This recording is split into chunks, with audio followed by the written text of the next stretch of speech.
Welcome to Christ Over Fear. I'm your host, Chad Jenkins.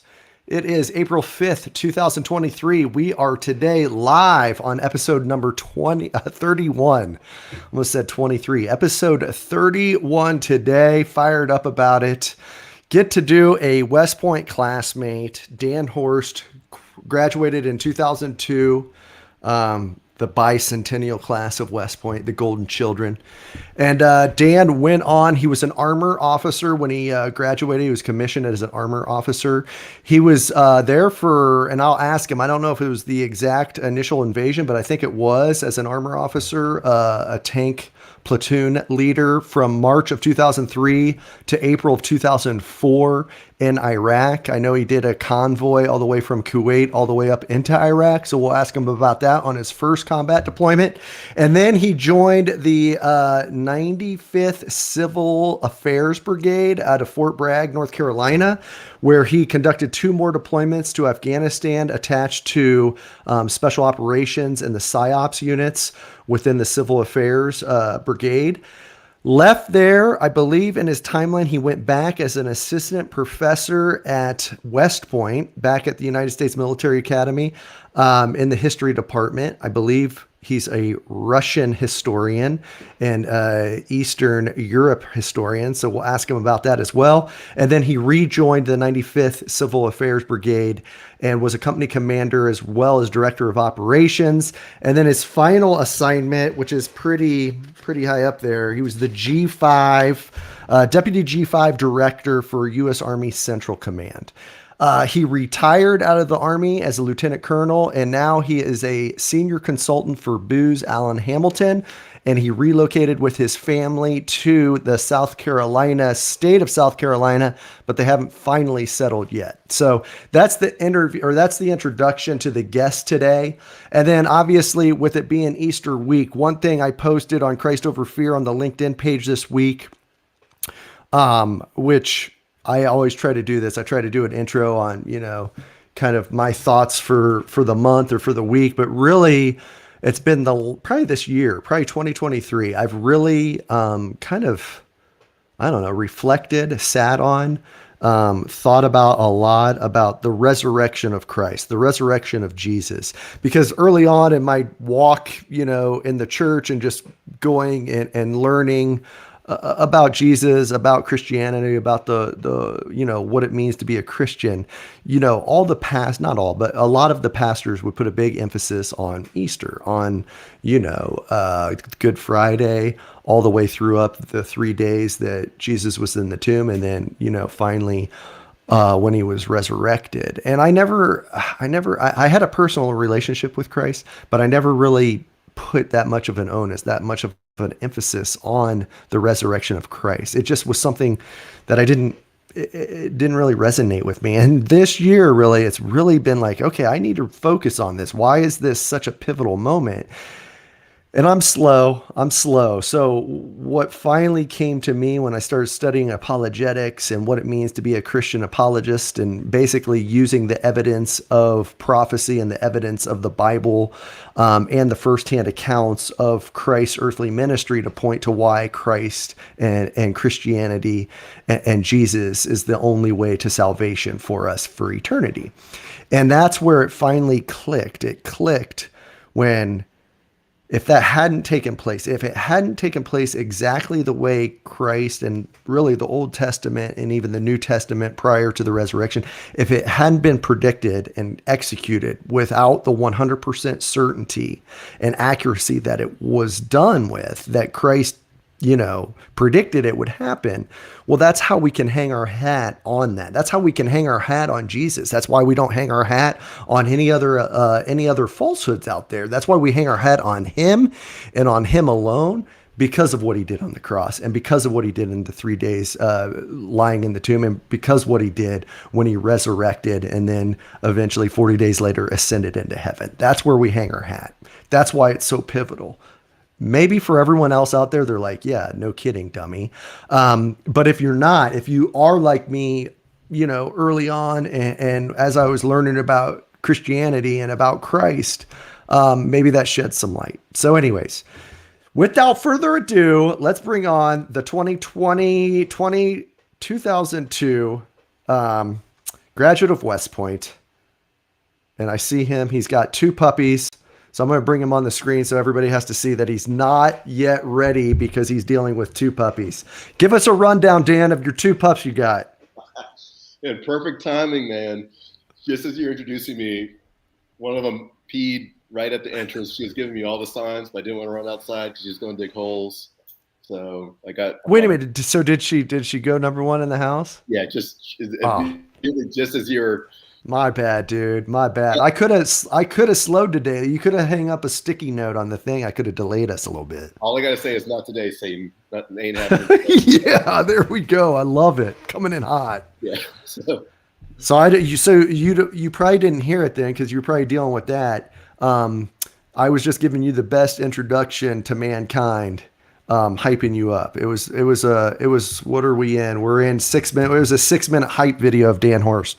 Well, there's a podcast called Southside Rabbi that I encourage everyone to listen to. It's KB is one of the co-hosts. He's like a Christian rapper, and they spend 10 minutes outdoing one another in praise. It's like a huge, funny and also very humbling at the same time. So I thank you for that, man. And coming from you, that's huge. The quarterback, the last quarterback. Oh yeah, Navy for like before a 13-year dry spell. So that's pretty bad, isn't it? But hey, do you mind if I kick off with a prayer really quick? And then I would love that, man. I love it. So go for it. All right, dear Jesus, we thank you for Chad and I taking this fun circuitous route back to linking up and hanging out and sharing our faith with each other and whoever else may want to listen. We pray that we just offer up this hour to you. Any stories that we may tell are pointing towards you. That's our hope and wish, and glorifying you and not ourselves. And we just pray we keep that in mind. And thank you for everything you provided us, for your grace and mercy. Amen. In Jesus' name, amen. Hey, thank you, man. I appreciate that. Yeah, I as a full-on self-admit, like I'm bad at prayer. I'm really bad at prayer. So I feel like what I've done for Lent this season is like I think it's so bad that I just need to like commit to do it out loud in front of people. Like, so my kids, like, okay, I'm going to pray every day because I feel like I pray in my brain, but that. You pray what? It cut out. What'd you say? You pray. Like you say, like we all say, I pray in my brain. I pray without ceasing. That's honestly not that true, right? And so I every day dropping all the kids to school, I'm trying to pray out loud during Lent, and hopefully that becomes a habit into the future. Well, you just did it, man. So you're executing on your walk. Trying, yeah, we're trying, yeah, for the public. Well, I think it's I like that, man. And I do think there's a lot of times where we can be in prayer in our brain. I don't think that's negated either, but I like the point of doing it. Like I try to do it when like a buddy and I are getting together for breakfast or lunch, like, hey man, before we start eating, like, and not to be seen, but just to make it a point that like, I remember funny, you said we get into stories, here we are, but I remember two guys, Alton McCallum and Omari Thompson. And I'm actually going to throw Brandon Dickens in there too. I remember watching them before every meal at West Point. Like they didn't do it to be seen. They didn't do it and it was just to themselves, but they would say a prayer before they ate their food. Like, and that weighs on me. However many years later, I remember that, and that's like a nugget that I take from them. So I think it's sweet to do that, and how important it is for your children to hear that. Yeah, because already like the 3 and the 5-year-old, there's more praying going on than Dear Jesus, thank you for the food. But they all know that. But trying to have actually a conversation or saying I'm frustrated or I'm God, I confess this. I've been impatient with my children today, and I apologize to you and them. That happens a lot. So. I know, but how important it is to them to hear that too. And like to hear them, I say this prayer over my kids and they're 15 and 12 now, but I still do that typically at night, like thanking the Lord for them and also kind of stating where I fell short to the Lord, but about them in front of them. So they hear that as well. Like, hey, Lord, this is where I fell short in my parenting today, or whatever it is, one, let me bring it to you. Let me not, not hide it. And, but also for our kids to hear where we fall short and where we go to him for that strength. I think that's huge. Yeah, no, I just actually wrote that down as far as having gratitude just for them for being there. Yeah, absolutely. Yeah, man. The other thing I wanted to bring up, because you're bringing up Easter too, which I thought this was a super cool. This is a God thing, a God incident. I don't know, whatever word you want to make up, but Godowins. Yeah, Godowins. But I don't know if you know our classmate Chris Waddell, but between he and my mother-in-law, they sort of encouraged me, hey, try to see if you can read the Bible in a year, right?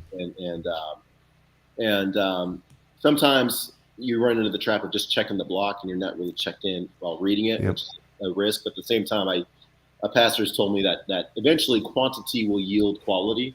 But all that to say is that I'm like 100+ days behind, and I started with like the prophets first because I always kind of go past them, breeze past them without really thinking about it, and then now I'm back at the beginning, and all of a sudden today, out of all days, it was Exodus 11 and 12, Passover. Yeah. You're emphasizing Good Friday and Easter. You're talking about those today, and then so the Passover, it is Passover today through tomorrow. I just thought that was cool timing. Like, thanks God for that. That all right, here we are, the Passover, reading through that, and another thing pointing to the future, at least from then. Well, and isn't that cool that, like, like you said, I love your honesty. Okay, you're 100 days behind, but then it just so happens that today is, where you're at in there, and Yeah. how that can be connected, as you said, which is sweet. And then I didn't do a good enough. I did an intro of you, kind of gave your military bio and brought you up to speed from a like professional sense. You might have been, and by the way, you're dealing with 2 4-month-old puppies, and Team Jenkins just got Boone David Jenkins Jr., a almost 4-month-old black lab as well. So we are dealing with 3 puppies amongst the 2 of us. Yeah, so exactly. Go team, we love dogs. Yeah, let's see a little. There they are. Clara's the Great Pyrenees and Ruby's the Dalmatian. They're chewing up a paper towel that I just wiped pee with. Dude, I love it, man. Life, man. Hey, as the tagline of the show, raw, transparent, real, man. Yeah. Let's go. So, But what yeah. I was gonna say about that intro though is I didn't say you're from Loveland, Ohio. Yeah, that's where I went to high school. That was like according to the military records, my home record. But I'm a construction brat as opposed to an Army brat. Okay. I was born in Houston. Don't remember. Moved to the Seattle, Washington area when I was two-ish. Then moved to.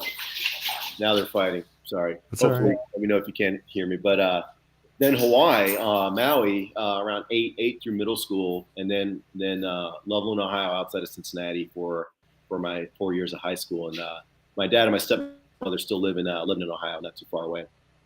All right, but you did move all the way around, huh? Yeah, the last place I did not have really much exposure to was the South. Then thank the Army, thank the wife, then thank my wife. I am now becoming a Southerner. Yeah, look, you even have a little bit of a Southern drawl now. Sometimes, yeah, sometimes. I like to kind of mimic accents as far as if you're. All right. Well, with you moving all over and everything else, how I kind of like to ask this with everyone, since it's a veteran and military and even first responder and law enforcement. But how did you get to West Point? Like, what was your pull to get there? Yeah, well, I think this is appropriate to. They're like fighting right under me. Come on, pups. It's all good. Yeah, I think I'm going to tie it into sort of a testimony too, because I think they're a little bit interrelated, and I think you're probably going to go there anyways. But I remember associating West Point with like the Army Navy game, right? I remember kind of thinking, hey, that's a cool thing that's on TV. I remember middle school kind of learning, there's something cool about these academies, and then at some point though, like most people our generation, I was like, oh wait, you got to actually go to the military after you go to all these places. Not doing that. But then, interestingly enough, I had a teacher with a couple kids that went there, and then another teacher that was a graduate from there, and an '86 grad who was a government teacher, student council advisor, and he happened to be the area admissions rep too. And so as I started hearing more from like classmates or guys I did sports with or in school with about trying to get into West Point or hear more about it, or really out of all the classes in high school was photography class. This guy, he wasn't a photographer, Mr. Poe. Yeah, hopefully he might listen to this. Not a photographer, but we learned about photography, and I was in there with my friend Seth. Seth was a year ahead of me. My brother was a year ahead of me as well. They played football together, and I knew he was gung-ho about trying to get into West Point. He ended up going to Virginia Tech and became a Marine. And so I just kind of got picked up on the hype with them, and then I went over to my other student council advisor teacher guy at the time, and it's like, I need to learn more about West Point. And then he was like, well, he just called me out front. He's like, hey, if you're interested in this, you better be interested in the Army, and so you better start reading if you want to get into that, right? And so I'm going to pause on that on the West Point story and kind of go back to kind of my story about with Jesus, where freshman year in a new high school, I think I was a youth worker's dream come true, because having worked with Young Life before, like Tyler Sheeble was on, he and I did Young Life together while at West Point with the local school. I think the hardest thing to do is to get boys to open up spiritually, right? High school, Mm-hmm. it's a difficult challenge, but I just wanted to go there instantly. And then what was interesting is that I was unchurched. Like I didn't go to church growing up, but I went to one of these youth group events where my brother was the one that got me to go. He's like, yeah, go. There's pretty girls there and stuff. We're both new, trying to fit in and stuff. And it became clear to me that as they were kind of presenting, it was like a crew student venture type organization. As they were presenting sort of the gospel, the way they do it, it became pretty clear to me. I was reading through the lines, like, wait a second. These guys are telling me I'm going to hell, and I don't like that. That's making me pretty angry. I want to talk about this, and I want to argue about it. And so I spent a good chunk of my freshman year meeting up with this youth guy worker at Taco Bell or other high school guys that I looked up to about it, and then I enjoyed arguing about it. I enjoyed kind of asking questions about it. Clearly, I had doubts, this, that, and then by the end of the spring, they're kind of like, "Hey, man, we can argue this all you want. At some point, you got to just take a step of faith, like." And then I was like, "No, but I want to keep arguing about it." And there's like, "Hey, man, there's nothing really much more to argue. I mean, we can go argue about it forever, debate it forever." And then so I was like, And then I thought at that time it was a mental journey. Like I wanted to make sure mentally this made sense. But then hindsight 2020, at some point right around then, I felt God's presence, and God just said, "Here I am, waiting for you to make a decision." And then I kind of felt that, and I'm kind of like, okay, well, my mom's still living in Hawaii, and I'm about to spend 6 weeks of my summer in Hawaii. So let me get away from these other people, from the influence, of these other people and stuff, and then just kind of do my own thing, and then we'll see what happens, right? And mid-July, like I come back, get ready for soccer training and other stuff, and I'm kind of like, I just felt that same like. I'm also feeling, you have feelings of loneliness or this or that, and I'm also just feeling God's like, hey, I'm still waiting for you to make a decision. And then I just felt like, don't really, kind of like saying we said puppies. You can't really say no to puppies, right? Right. When your family wants a puppy. And I'm kind of like, God, I'm feeling lonely about this or that. I worry about these things, and I'm just feeling like you're waiting for me. So I'm here, Jesus. I accept you. I want to follow you, right? And that's kind of where it started. And then it became clear that as I started telling like my family about it and stuff, like I didn't have all the answers like mentally or logically, right? And I couldn't debate it with them as good as others debated it with me. And then I was seeking a lot of, and I just kind of was earnestly just kind of like, okay, well, I guess I'm supposed to go to church. Okay, get my license sophomore year. Okay, start going to church.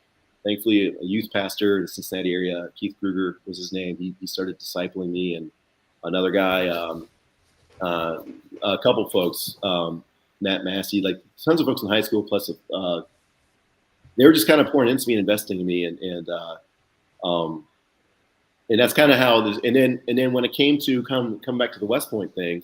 The more I read about the military, like and then what's really weird is like these were bad stories, not bad. I mean, but sad, like difficult stories, like the Long Gray Line by Rick Atkinson, like the West Point's Class 66. Like Hmm. I read that.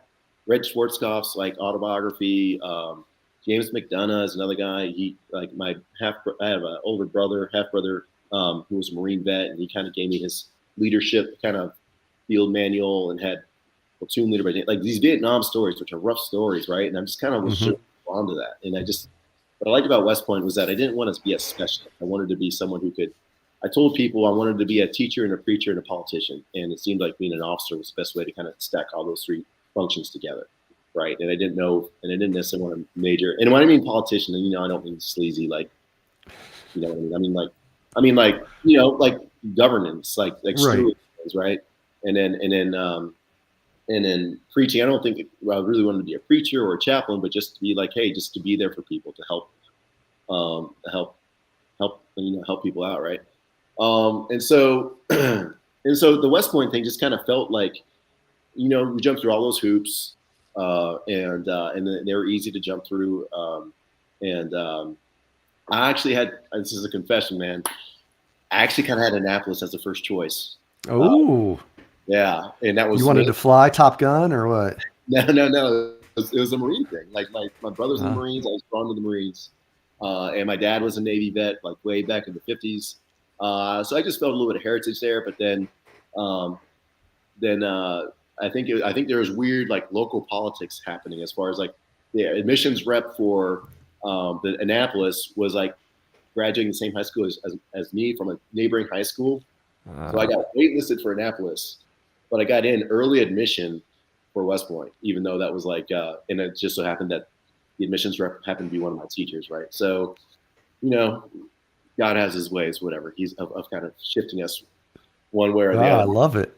Yeah, but anyways, ultimately the logic was the way my teacher told it, was like, hey man, if you want to lead people, I mean, okay, I don't. Sorry, Air Force and Navy. I don't mean to knock. He's like, if you want to fly planes, you go to the Air Force. If you want to drive ships, subs, go to the Navy. If you want to lead people, you go to West Point, right? And so, there's amazing folks everywhere, of course, great leaders, great managers, brilliant people. But that kind of, I was like, well, why roll the dice and go to the Naval Academy just when I really just want to be with the Army, right? And so, or be with people, and there's a better shot with that with the Army. So there you have it. That's me going to West Point. I love it, man. Well, and that's great that you tied it in with the faith story as well, because I think you're right. You said you thought they overlap, but I think they overlap for every individual. I mean, that's the Yeah, one area why I love this show, because it's the story of, okay, what has Christ done? What's your testimony really? And that overlaps personal, professional, family. It overlaps everything. So I think that's huge. And I have to say, hearing your story up until this point, Dan, what really jumps out to me is how pivotal it is for those like young life leaders at the ground level. I mean, at the ground level where it's most important and it gets the least amount of recognition. They're not out there proselytizing to thousands and all of this, but it's that individual or those couple of individuals that you talked about that were willing to meet you at Taco Bell, that were willing to meet you at, the coffee shop and have those intimate conversations where you're probably laying it on them, like, being the skeptic that how many times have we been, yeah, but they're there and they're showing up and they're saying, hey, like, man, that is the body of Christ. That's somebody who loves Christ and is willing to fight for that individual's heart. Like, that's awesome. amen. Yeah, and then I've been throwing out names. I'm going to throw out more names because Yeah. hopefully I don't get in trouble. I just want to name drop people who just give credit where it's due. I mean, I mentioned Keith and Matt, and then there's also Lee Cooksey, who was there at the beginning, and he's still doing ministry with the crew and stuff, and Rick Bush came after him. So yeah, great folks that I'm deeply indebted to in that sense, right?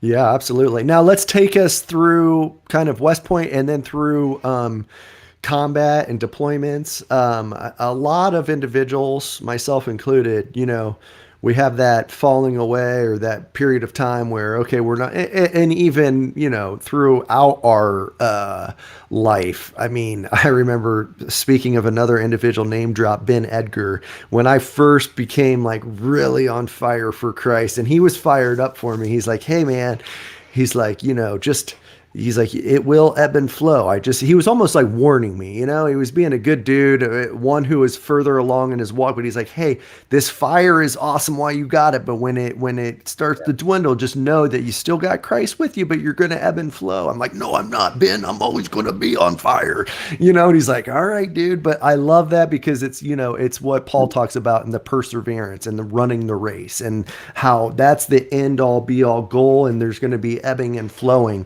Did you have that at West Point? Did you have that in the military? What's that kind of journey like? Yeah, definitely in the military. I think what I figured out at West Point was that it seems like, there's this term toxic masculinity kind of getting thrown around and stuff. And but I feel like the military culture really stratifies like masculinity. And then most of us people, and then it's not just masculinity. We got plenty of sisters in the military, sisters and us as well. But like from a masculine point of view, it's like it's like this sort of like noble service, thought and country kind of thing. And then there's this sort of like, hey, go bonkers, with all the bad habits you can imagine that are associated with toxic masculinity. And it's almost like I feel like you're constantly at a crossroads in the military lifestyle with that, and you have to ultimately, whether you're doing it consciously or not, it comes down to like who are you spending time with, who are you investing in.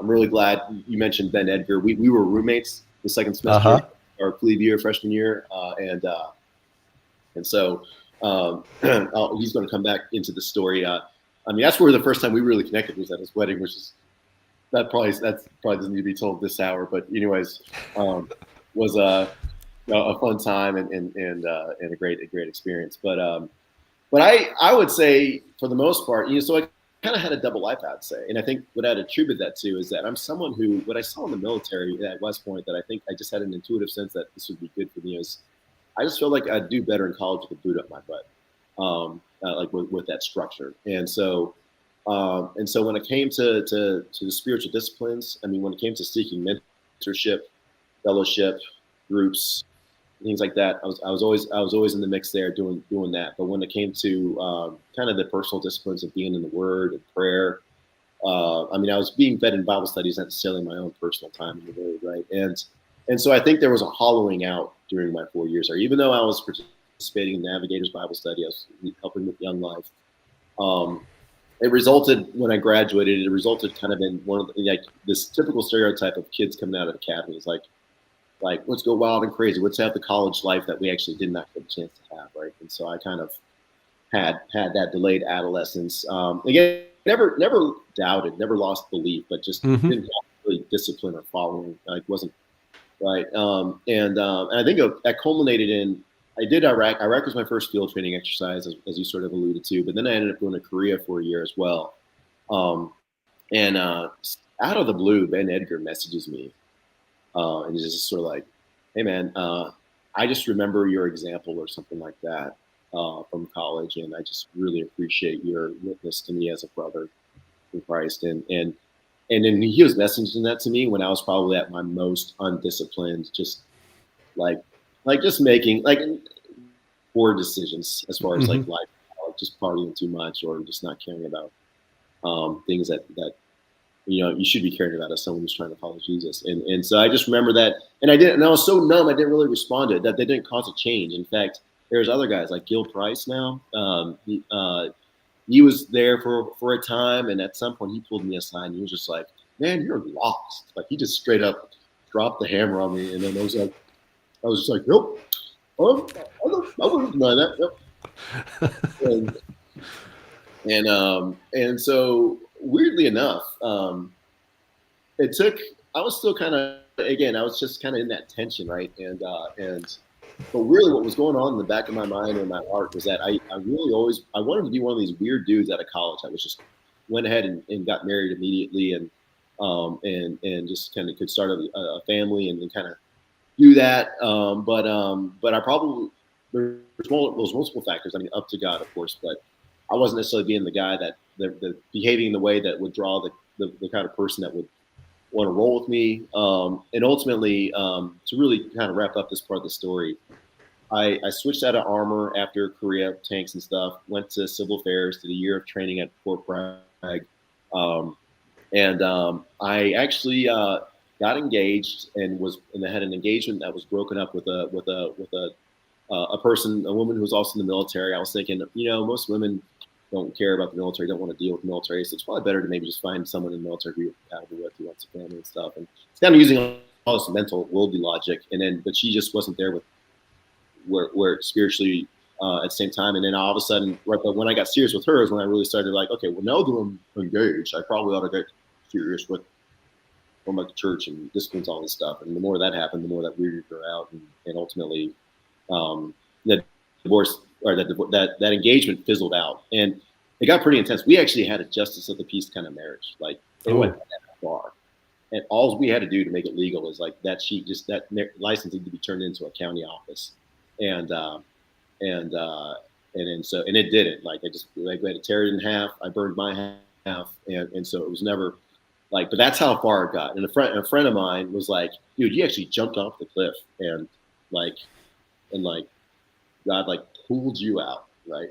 And the dude who was saying that wasn't even like a real, like what we would say like a real like a Christ follower kind of guy, and that he saw that, and it was like when that was happening, it was like another time when just like God was kind of like when it was about West Point, God's like, yeah, it's kind of like there's a momentum here going this way, and then in this case, I felt like God, not in a specific voice, but God was just kind of like, hey man, this is your last chance to avoid something that's going to be rough.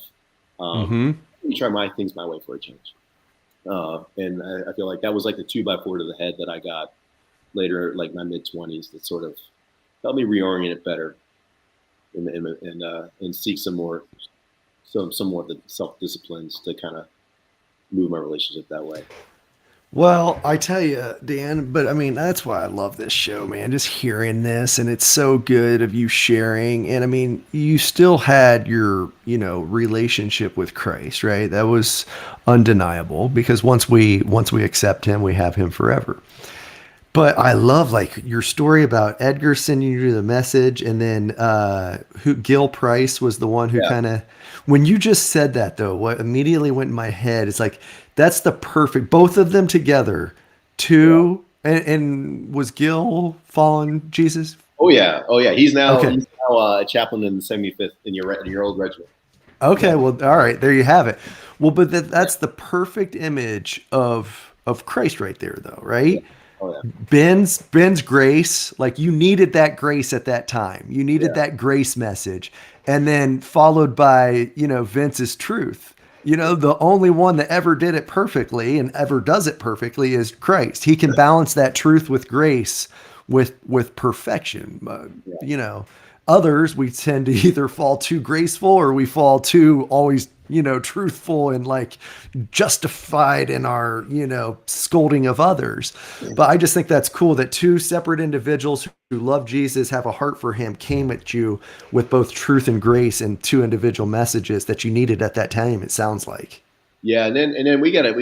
Yeah, I mean, you name dropped Omari, and I'm going to name drop him again. Hopefully, Omari and Ben get on your show for. Absolutely, I need both of them on here. You're right.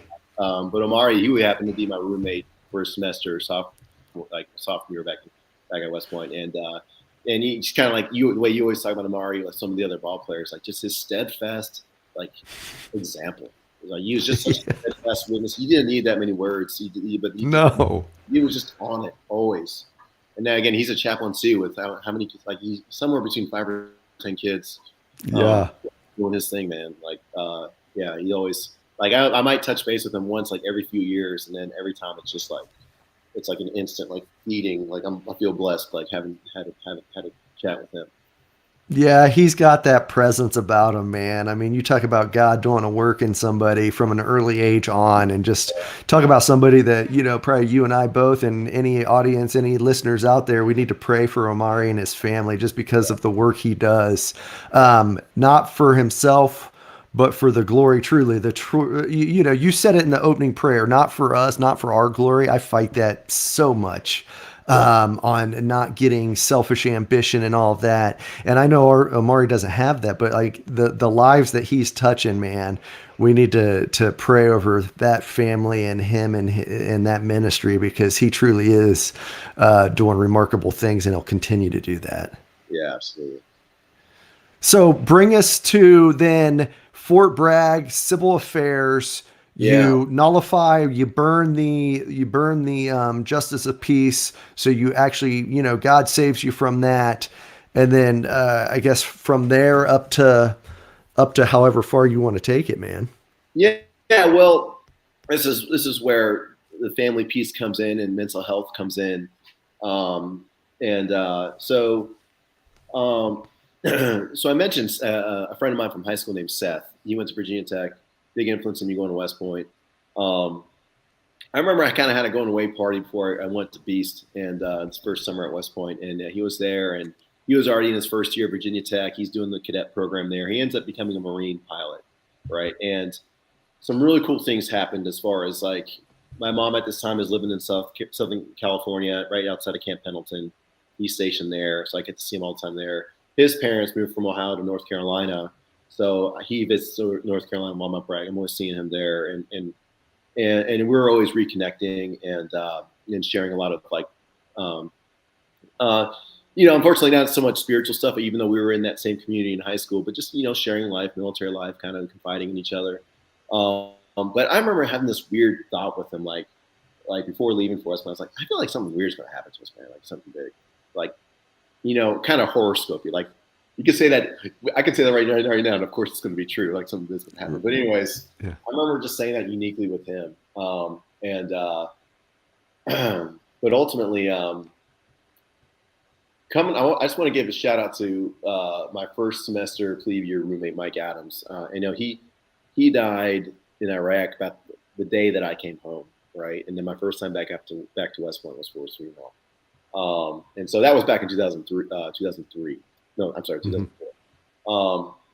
And so I'm gearing up to go to Afghanistan, and Afghanistan's got a weird place in my heart. Even before 9/11, like I remember visiting like family friends in Washington State and being at a dinner party with a bunch of like people much more grown up than we were at that time. And, like you're a cadet, so it's like, like you're the token, like, oh, it's a cadet. And they're like, so what do you think about, like, again, pre 9/11, it's like George W. Bush, China. Like, what do you think about China? What do you think of this, that, and this? And I just remember, like, out of the blue, I was saying, I'm really kind of concerned about Afghanistan. Like, they just blew up these Buddha statues in Bamiyan, and they were marking every non-Muslim with like a marker, just like what Nazis were doing in the 30s. Like, I'm really bothered about what could happen. And then 2-3 months later is 9/11, right? And then, so even though like Iraq was my first field training exercise, that happened.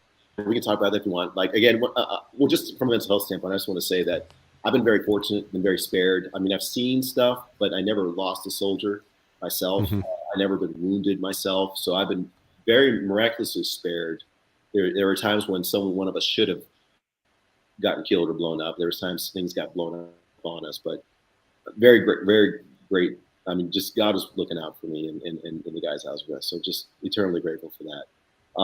So I don't have any major, so as far as PTSD goes, I don't, I know your story is really intense and really has a lot of gravity to it. And I would say I'm not, if I have it, I'm not kind of there with what you and a lot of other guests you had are, but I was just really amped to get to Afghanistan, right? And then being able to go there and be with part of the Special Forces Task Force, which was super cool, because my first trip there, I was a staff weenie guy, but it was like office space in a third world fortified airport when you're a staff guy there, like in Kandahar. But Mike Irwin was there, was there. We were all on staff together. Mike Irwin, I'm eternally grateful for him, because he basically vouched for me as a guy who cared. Because basically, when you're there's the Green Berets, right? So when you're on staff with Special Forces dudes, you basically have the Raspberry Beret, like you're normal airborne guy, right? And so Civil Affairs, PSYOP, MI, we're all like the Raspberry Beret guys in there hanging out, and then And then so Mike Irwin, he basically was like, hey man, Dan's legit, man. He knows so much about Afghanistan. He's been doing his reading. He knows all about the populace, this, that. And so he basically, thanks to him, like I got good rapport, and it was a really good team. I couldn't imagine a more team-oriented staff environment as like that time in 2009. But then Bubba Bunting was my other roommate along with Mike Adams. Wow. I think you know where this is going. So when I was there, he died in an IED. So I basically lost my two first semester plebe year roommates. Wow. And I didn't know, like Mike, I remember Mike coming in being like, hey man, a huge ID blew someone up. I don't know. I think it might be Bubba's people. We didn't know until the ramp ceremony. Then when they announced the name, I was like, oh my goodness. And then already in that trip, again, I'm on the big base, but already we lost folks in that task force. It was the first time I had to do the, again, you know, you get tasked, you have to go through the personal effects of someone to kind of inventory everything that person has before it gets packaged up and sent to their next of kin. Tasked to do that. That was the first and only time I ever did that. When I did the pre-deployment site survey, another civil affairs friend of mine died just before that we deployed. And then other guys like there's other classmates on that were on that task force in that region. I ended up getting a chance to visit Carter, where he was way out in the boonies, and just so happened our classmate Mark Arnold was there. And so again, in the middle of nowhere, Afghanistan, three of us golden bicentennial children just hanging out, right? And then I get home from Afghanistan, and then that August, Mark dies there. So already there's like, I'm at 4 for as far as people who I had a relationship with in one way or another, either good friend, work colleague, or whatever. Like, and then as I'm going into the National Training Center in California for train up for my next deployment to Afghanistan, where I'm going to be like a team leader out in the bush with my 3 CA guys and some SF dudes and stuff. Then I get a call from my brother. He's just screaming in the phone. Like it's a voice message. I don't like, or not. Now I get a voice message from Seth's mother, and then I get a call from my brother who's just screaming hysterical. I'm like, what? And then I realized that Seth died in a chopper crash in Helmand, and I was like, holy crap! Like, and this is finally, you know, I don't know what you're in Dublin, is that right? Yeah. Like, I don't know what Dublin might be pretty similar to Loveland, Ohio. I would call it, to be cynical, I would call it kind of like a chicken hawk kind of town, like lots of conservatives, pro America, pro country, but like, oh no, but not my child, not my kid. Yeah, right. Yeah, they all talk tough, but none of them have actually walked the walk. Right. Yeah. That's like the heart of America. That's when the war came home. You know. Yeah. I saw my parents came to North Carolina, both my mom in California, and my dad, stepmom from Ohio, and then I just saw them. I just collapsed crying because I'm just about to go back to Afghanistan, right? And this is happening, right? And I just started dating Lori, who we ended up getting married a couple years after that. So that was just. This is what is this, like 2009, 10 timeframe? Yeah, is that correct? Timeframe, right? Is when, like, basically 5 friends die from anywhere from like a work colleague acquaintance that we connected with to like classmates and a best friend from high school, like 5 in a row. So it was just weird how trauma or mourning. I don't think trauma is the right word, but just despair, kind of like. It hit me in a very remote sense. Like I wasn't actually in the mix getting messed up, but it's all happening. Maybe like grief. I mean, just the totality of grief, right? Yeah. It just and I was just getting numb to it, you know. Like more people start dying. I'm just kind of like, I don't know. I don't know if you ever heard of an American writer named Kurt Vonnegut. He wrote this book called Slaughterhouse-Five, and he's kind of a satirical writer. But he wrote Slaughterhouse-Five. Vonnegut was in a prison camp in Germany when America started bombing, like, and the Brits started bombing. And then basically, so it's a novel, but he's got some intense stuff in it. And then basically every time someone dies, he says, so it goes. And it's almost like, that's kind of what I felt like was happening. Like putting up that wall of just like, almost that wall of protection to like not let anything in. Yeah, so enter marriage, right? And then I'm in grad school now, and it's everything that I wanted out of my military career. I got picked up to teach at West Point, go to grad school, right? Now I find like Lori, just someone who's just really serious, not only serious for the Lord, but serious about like, hey, like I don't know about this Army stuff, but I like you, and I'm gonna roll with you. And then and so. And so here we are. Right? She sacrificed her life, like everything in her comfort zone, to roll with me, and dealt with unemployment, dealt with like just the identity of like everything that I was about to deal with leaving the Army. Like she was dealing with at the moment. But one of the things that kind of I wanted to make sure I talked about was adoption. The funny story about Lori is on our second date, I think she was just kind of like, "Hey, I just want to let you know I'm passionate about adoption. If you're not passionate, if you're not open to the idea of adopting, you shouldn't be dating." And I kind of had the same thing. I was like, "Hey, I got this thing going on in the Army, and like they're going to send me to grad school, and I'm going to have more time. So if you're not into that, we probably shouldn't be dating." She said the same thing about adoption. I'm like, I like kids. I don't care where they come from. It's cool.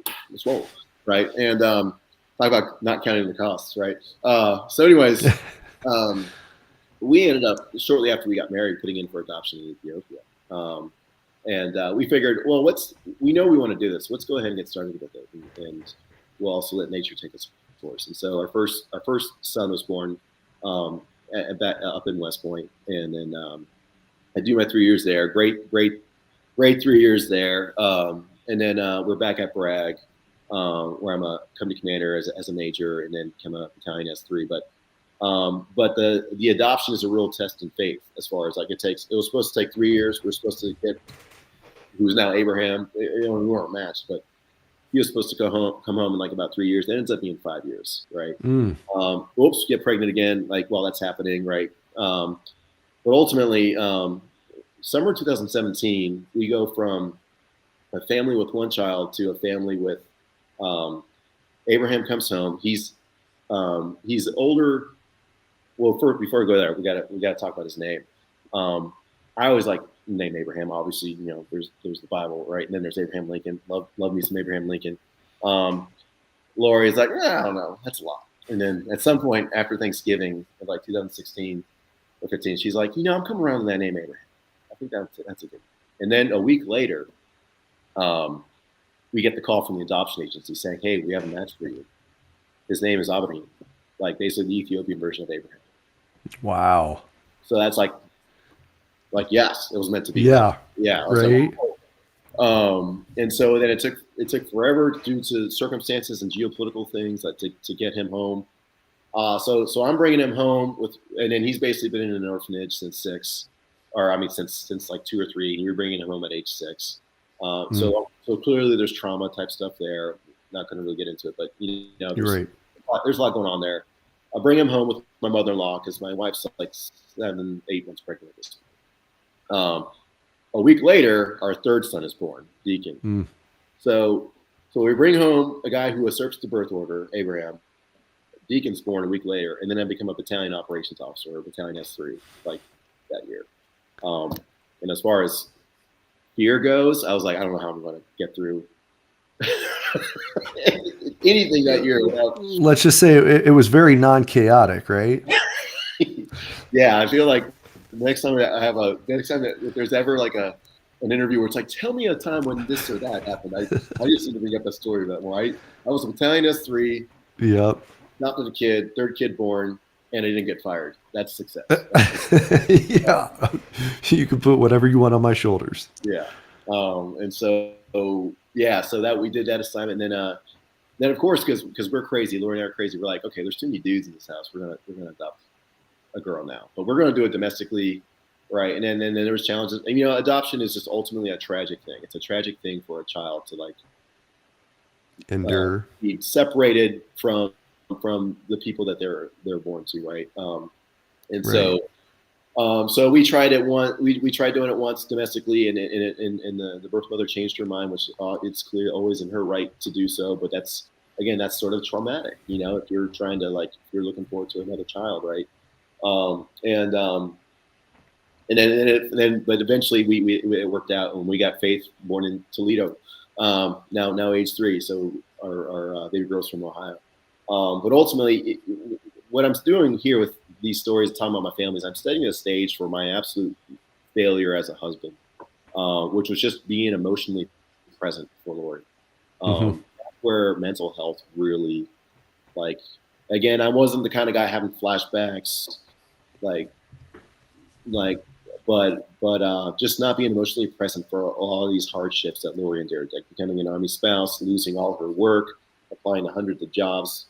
She's just like, we are to marry out of our league. So I married out of my league. I mean, she's infinitely more focused, ambitious, and all these things than I am, and she just wasn't with any stuff. And then that's and as far as not being settled, and then going through the difficulties with the adoption, with both adoptions really, and just other things in life, I'm just kind of like I'm just bumping the log emotion. I'm just kind of like, all right, well, like, that stinks. Let's keep going. Like, that's what, and that just really caused a lot of damage. And that's, and again, it's something that, and it's ironic too, because I think it all stems back to what I said, like coming out of college, like, I just want to be married. Like, it's like, I put being married, I put being married, having a wife as like an idol. Like, that's the thing that was more important. And then I even made that sort of same mistake as we were married. Like I said, mentioned it to Lori, like that, like I said in the past, like, I think it's like I was more concerned about pleasing her than following Jesus, right? And so, sort of like, we see ourselves as equally made in the image of God, and I was just basically deferring to her all the time, as opposed to just taking my share of leading and providing vision and steadiness and emotional presence, right?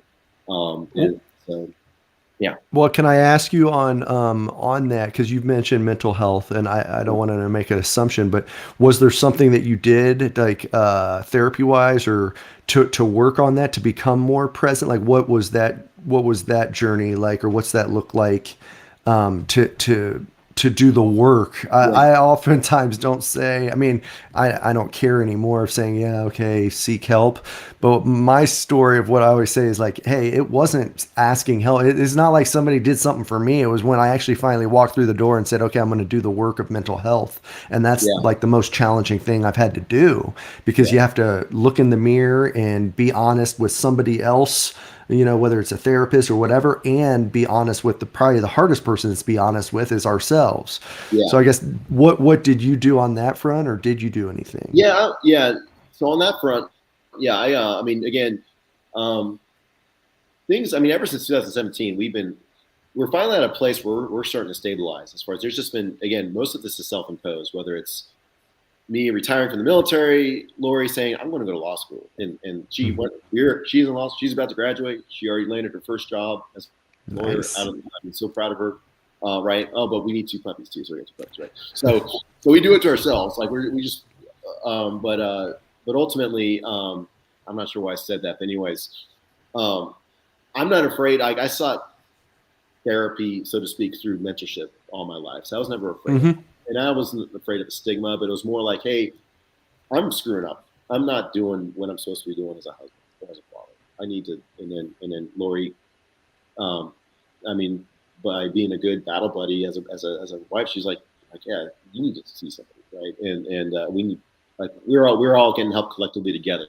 So we kind of saw, and so I think, so yeah, not afraid. And I think one of the important things for those who are kind of on the crossroads saying, hey, should I get it or not? I would say if you have the privilege of just having medical benefits where you can do it, you absolutely should take advantage of getting checked out and just being curious about what's going on in there. Because I think one of my issues with lacking emotional presence was just not being emotionally self-aware. And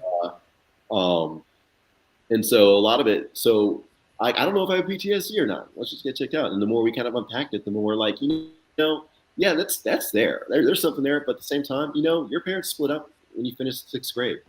Like, mom left dad, and I stayed with dad. And there was some remarkable, like, kind of emotional intimacy and growth and getting close with my father that happened as a result of that. But I guess there's a lot of children who think that when your parents divorce, it's their fault. I was fortunate enough to never think that it was my fault. Same with my brother that I grew up with. But if you kind of go on this sort of premise that, hey, that like marriage provides the key to stability to children, safe, secure, and this and that. Like basically, I saw my dad basically it was the second time a woman left my dad, and I'm like, and then my dad's saying, like, you're so much like me. I'm like, wait, I'm so much like you, and then we keep leaving you. That's like there was a whole lot of subconscious stuff going on there. So right, yeah. So I think what I mean to kind of make the point is, yeah, we all like, especially for those of us on the front, like police officers, and again, we're super encouraging to hear the stories of police officers who, like, as a soldier, I said I can be a soldier again, but I'm not going to be a police officer. I mean, that stuff's too hard, right? So I appreciate you bringing them and their stories up, and they need all the support we can get. But ultimately, like, there's a lot of folks that can go, hey, be curious about, hey, do you got trauma? Is it impacting you? But then it's compounded on other things. There's things, there's family breakdowns, right? And then there's things that you just might have a genetic proclivity to. Because I was like, I think I had focus issues even before any of those things happened. And I just, for some reason of being privileged or whatever, or lucky or working, like I could get through everything I got through without having to worry about focus because of all this structure provided on me. But as soon as you take the structure off, like left to my own devices, there's not much structure there. And so there's a mental component of that. Like, do I need, like, should I see a psychiatrist? Is this something that we should think about medication for?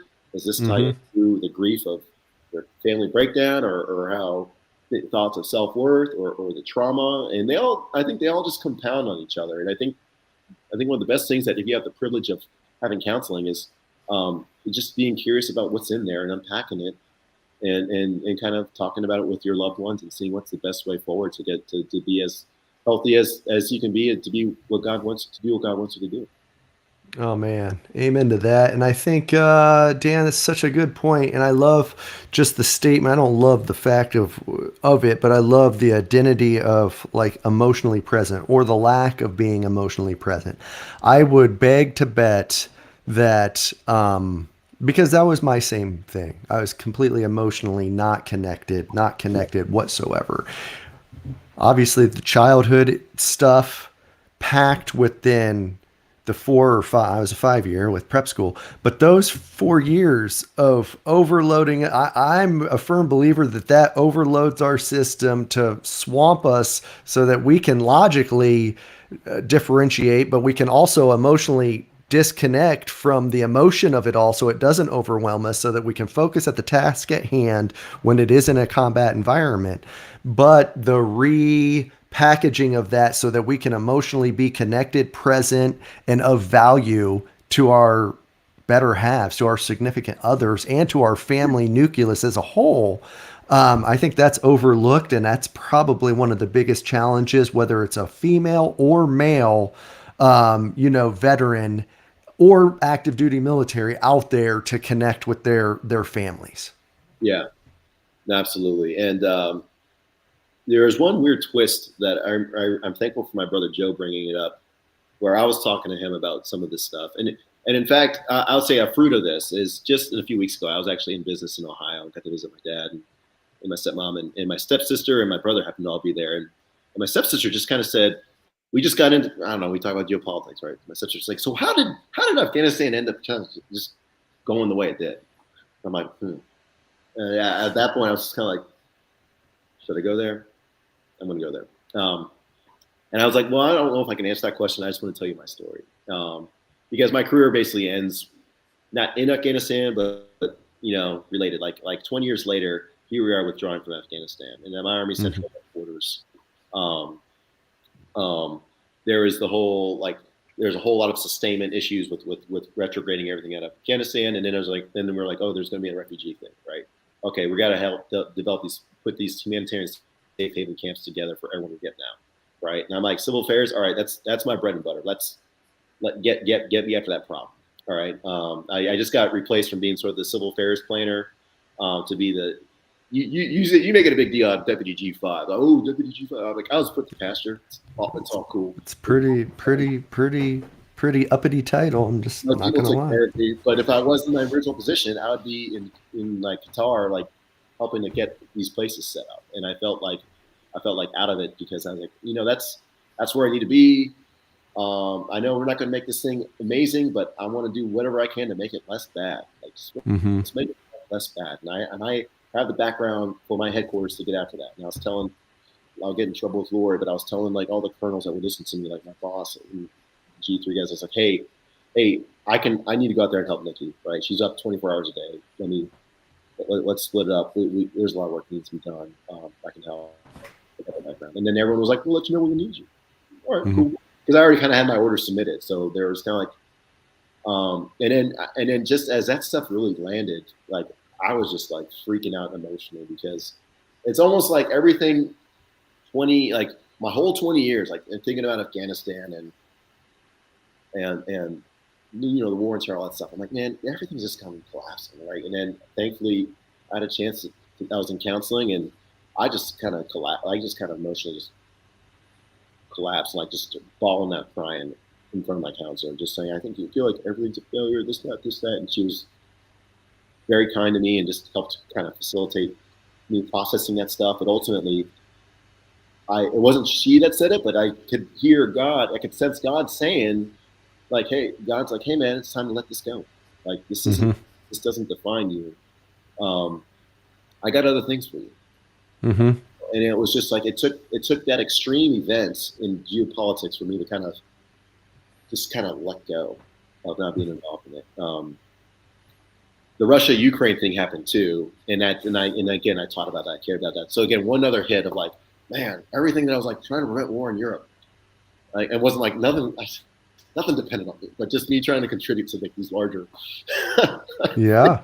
Well, but those and how you started the story on, when you were a cadet out in Central Washington or wherever it was, and you're like, oh, I think Afghanistan's the place to watch. And then the culmination of your career then is, that.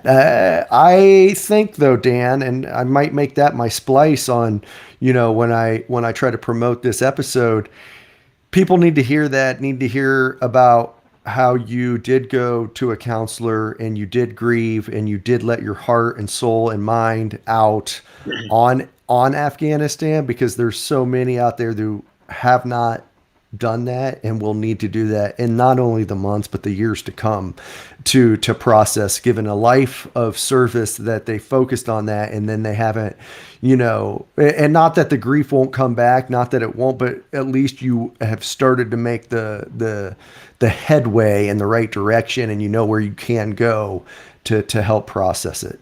Yeah, and you know what? Kind of going back to that scene a few weeks ago in Ohio with my dad and brother and stuff, and I felt like that was the first time we talk a lot about current events and stuff, but hearing that story and just being able, I think the fruit of just doing a lot of that processing work with the counseling is that I just kind of had the similar. I mean, I recounted the story and I got emotional about it and raw, but I think. I mean, my dad is 89 years old, so I'm not sure, honestly, how much longer he has. But sometimes when you're 89 years old, I mean, if you're on it and you're 89 years old, you're like George Burns. If you're not on it, you're already dead. So I think my dad's kind of center of mass. Like sometimes he's there, sometimes he's not, but he was there, and I think when it was all sudden, he just said, "Thank you for sharing that."